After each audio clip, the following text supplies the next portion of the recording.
Spencer Coburn's The Bald Truth. Instead of forcing new physicians, I keep saying new physicians, but physicians new to hair, right. Instead of forcing them to rise to the standard, everyone is just dropping down to join them and compete with them where they're at.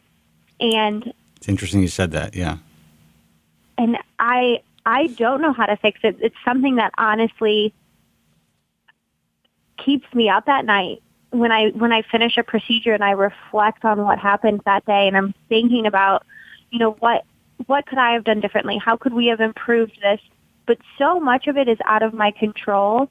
I mean, I do work in offices, and I'm so grateful that even if the physician is not extremely involved, there's consistency, and I'm there on a regular basis. And so I have control over what I'm doing and what my team is doing.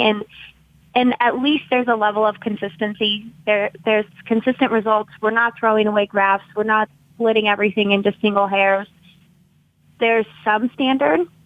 But in a lot of offices that I work with, there's no standard. I mean, they hire people, and they're like, oh, these are our techs, and there's someone who's never been in hair who's consistently in the procedure, and that's the only standard. Other than that, it's just, independent contractors that are coming in, and it probably sounds like I'm against independent contractors, which is crazy because I am one, but I know. There's no standard for technicians. There's not a very high standard for physicians that are jumping in this. It's just kind of a free-for-all right now. Well, what I decided to do again this year is we're going to change this. I've kind of sat back. I've been complacent. I've,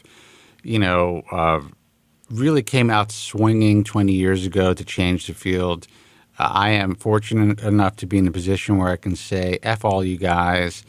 If you want to be a part of what we do, great. If you don't, there's 1,000 other guys who do, who are willing to learn how to do this right, and who are willing to, take the advice of people like yourself and people like me and Joe Tillman and guys who really understand the game and understand the business and understand that you are dealing with people's lives. These are young men and young women, sadly, there should be less women having hair transplants, but who are pinning their hopes and their dreams on this surgery. And they really believe that, most of these people really can't afford to have it done.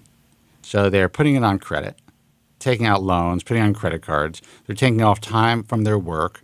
They're dealing with the emotional roller coaster of going through the ugly duckling stage to waiting for the growth to, the what the F did I do stage, to then realizing after 6 or 7 months, wait a second, this may not be working out the way that I thought it was going to work out. And that is a year out of their lives. And now a lot of these guys are caught in a situation where they have to somehow repair this or improve it.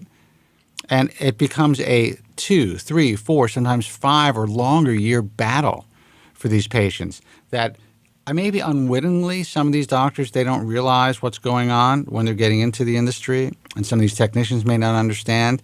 But this is a human being that we're dealing with, and you're affecting so many aspects of their lives if you don't give them the very best possible standard of care that exists out there.